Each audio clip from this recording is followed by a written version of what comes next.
다시 뭐 설명을 하는데, 이 팩트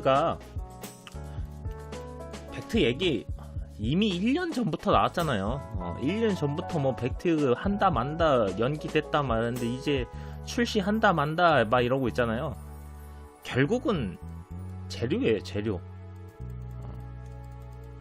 이 재료를 언제 터트리냐가 이제 관건인 거죠. 1년 동안 기를 모아놨는데 쓸 타이밍이 없어요. 왜냐? 가격이 계속 이렇게 무너지니까. 지금도 만약에 여기 이렇게 무너지고 가격이 8,000달러, 7,000달러 갔는데 팩트 출시한다고? 이게 뭐 호재가 되나요? 가격이 먼저고 이 내용은 팩트 출시가 악재구나, 악재로 해석되는구나, 혹은 막 올랐어. 그럼 팩트가 호재구나. 그 다음 이야기인 거예요. 재료일 뿐인 거고, 호재인지 악재인지 판단하는 건 가격이에요. 가격. 그래서 결국은 뉴스는 가격, 차트를 그리기 위한 재료로 사용될 뿐이지 절대 선행적이지 않다고 봅니다. 제가 그래서 제가 차트를 좀 심플하게 보는 게, 뉴스를 보조수단으로 봅니다.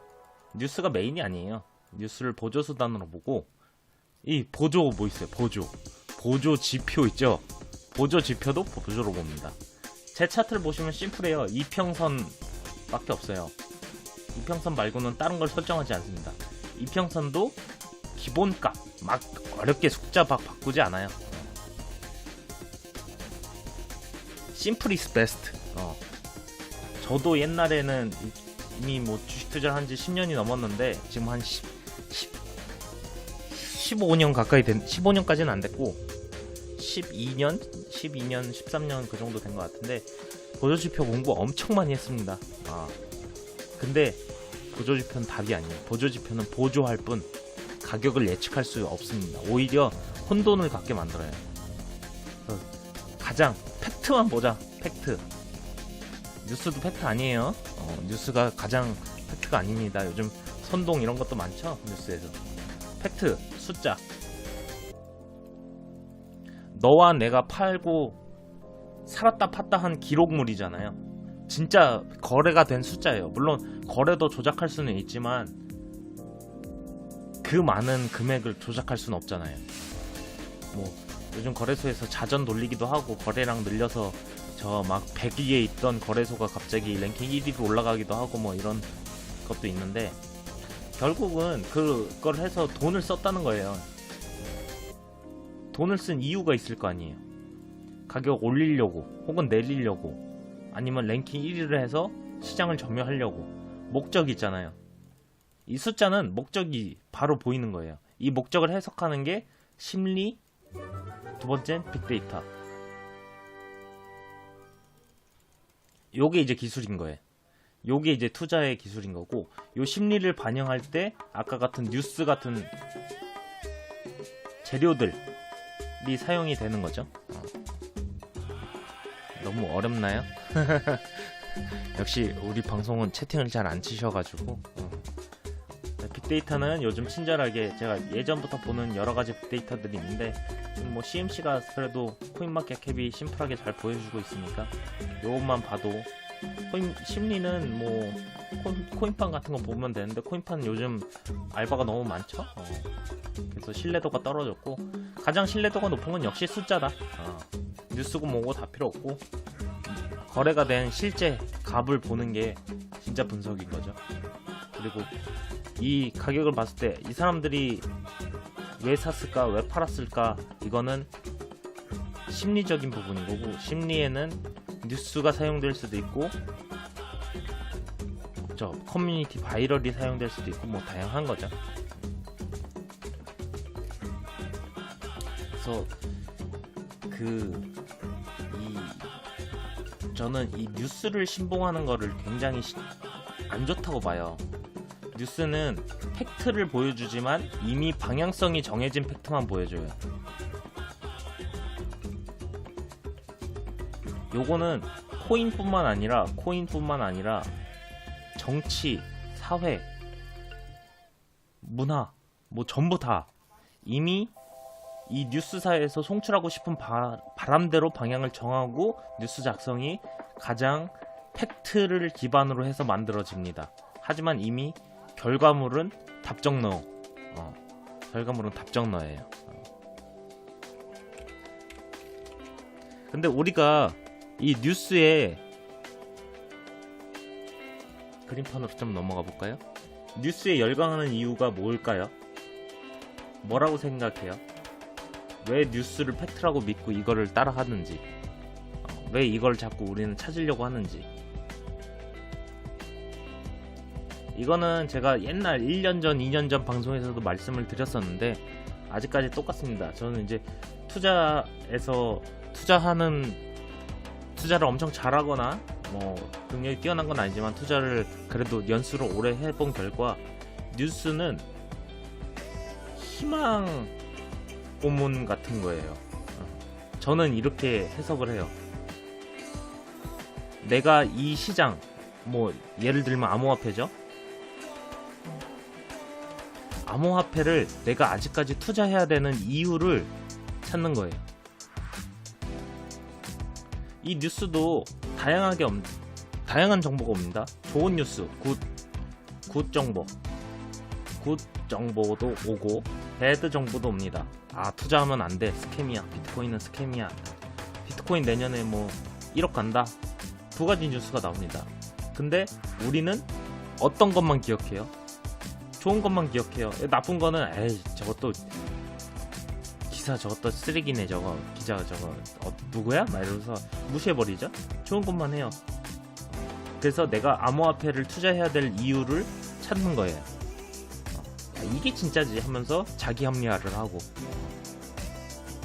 이러다 보면은 이제 뉴스 분별력이 떨어지고 잘못된 오호 정보를 파악하기 시작해요. 많이 잘못된 경우 이제 다단계에 빠지기도 하고요. 들리는 것만 믿는 거죠. 내가 믿고 싶은 것만 믿는 거고. 그래서 약간은 희망 고문을 찾는 거예요, 본인이. 그래가지고 그 희망 고문을 믿고 샀는데 가격이 빠진다? 여러분들 이때 코인 왜 사셨어요? 이때 물려 있으신 분들 있죠? 꼭대기 비트코인 2,500만원에 사는 사람들 왜 샀어요? 더 간다. 더 간다. 1억 간다. 희망 고문에 빠진 거예요. 이런 정보를 듣고, 이 정보 팩트인가요? 팩트도 아니죠? 하지만 이 정보를 듣고 여기서 사는 거잖아요. 근데 가격으로 봅시다. 여기서부터 여기까지 올랐는데 고점인지 저점인지 어떻게 파악해요? 그게 이제 투자를 하는 기준을 만들어야 되는 거죠. 또 오랜만에 방송 켜가지고 또 혼내네. 그래서 뭐 결론은 저는 뉴스고 뭐 이런 것들 다 거의 다 보조 수단으로만 봐요. 투자의 메인은 아니에요. 내가 투자를 결정했을 때 심리와 시황을 보는 수준으로 뉴스를 체크를 하는 거지, 뉴스를 기반으로 투자를 하는 거는 잘못됐다고 봅니다. 투자를 하면서 가장 어려운 기술을 익혔죠. 요것만 할 줄 알면 돼요. 쌀 때 사고 비쌀 때 팔아라. 엄청 심플하잖아요. 엄청 심플해요. 이게 진짜 어려운 거예요. 이걸 배우는 게 진짜 어려운 기술이에요. 근데 우리는 뭐 비트코인을 지분 투자했습니까? 비트코인이 성장하면 우리가 뭐 돈 받고 배당 받고 뭐 지분 받고 월급 받고 이런 거 아니잖아요. 우린 투자 수단을 찾는 거예요. 물론 기술적으로 연구하시는 분들도 있죠. 근데 대부분의 사람들은 그냥 투자 수단으로 생각하고 투자를 하는 경향이 많아요. 특히 요즘 들어서. 옛날에는 비트코인의 기술이라던가 블록체인의 기술, 탈중앙화 뭐 이런 것들을 많이 공부를 했는데 요즘에는 이런 거 공부하시는 분들 별로 없어요. 그래서 비트코인을 돈 된다, 투자해볼까? 이렇게 넘어가시는 분들이 많죠. 근데 또 시장이 참 오랫동안 안 좋아지니까 또 이것도 조금 없어지기는 했는데, 결국 이 투자의 꽃은 쌀 때 사서 비쌀 때 파는 거예요. 조금 역설적으로 투자를 오래 하신 분들은 이 얘기 항상 들었을 거예요. 정보 뭐지? 뭐 할 때 사고 뉴스에 팔아라. 뉴스에 팔아라. 뭐뭐 할 때 사고 뉴스에 팔아라 뭐 있잖아요. 갑자기 기억이 안 나는데, 결국 뉴스는 공표된 거잖아요. 누구나 다 알아요. 너도 알고 나도 알고 하는 게 아니에요. 뉴스가 나왔는데 가격이 아직도 2천만원 이하다, 비트코인이. 그럼 이 뉴스는 팩트가 아닌 거죠. 사실적으로 가격에 영향을 주는 뉴스는 아닌 거예요. 비트코인이 당장 뭐 3천만원을 갔어요. 그리고선 팩트가 딱 나오면은 팩트 때문에 3천만원 갔구나, 이렇게 그냥 추적하는 거지. 팩트 한다고 3천만원 간다? 이건 아니에요. 뉴스는 후행성입니다. 그거 알면은 뭐 기자들이 다 팔지? 기자들이 다 사지? 뭐하러 공표합니까? 지들이 다 사놓고 공표하고 뉴스하고 셀, 엑시트죠, 엑시트? 이렇게 하지. 그 예전에 KBS 개콘 모르시는 분은 없을 거예요. 개그 콘서트. 개콘에서 그런 프로가 있었어요. 유민상 장가 보내기 프로젝트. 이거 혹시 기억하시나요, 여러분들? 유장프?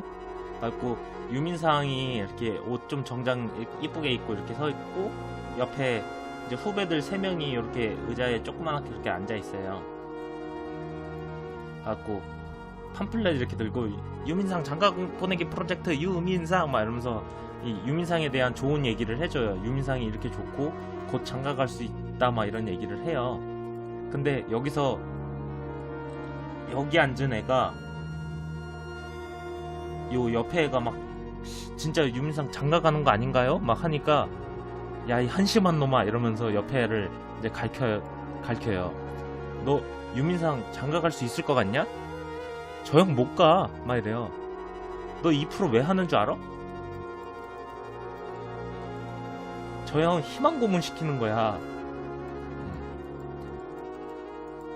진짜로 결혼 못해. 근데 갈 수 있다고 우리가 해주니까 이 프로그램이 있는 거라고. 우리는 이거 100년 만년 할 수 있는 거라고. 유민상 장가 절대 못 가고, 이 프로젝트는 유민상이 죽기 전까지 이 프로젝트는 간다고. 그러니까 우리는 저 형 응원만 하면 된다고. 약간 요런 내용, 요거랑 비슷한 거예요. 희망 고문해서 엑시트 나가지 못하게 하는 거예요. 이 시장에서 나가지 못하게. 유장프 프로그램을 계속 할 수 있게. 그럼 이제 얘네들을 출연료 받잖아요. 그래서 우리는 연금 같은 형이야, 연금. 유민상은 연금 같은 형이야. 그래서 연금이 형 막 이렇게 불러요. 기억하시나 모르겠네. 요거 요즘 유튜브에 다시 보기 있어요. 다시 보기. 그래서 가끔 보는데 재밌어요. 뻘소리 했습니다.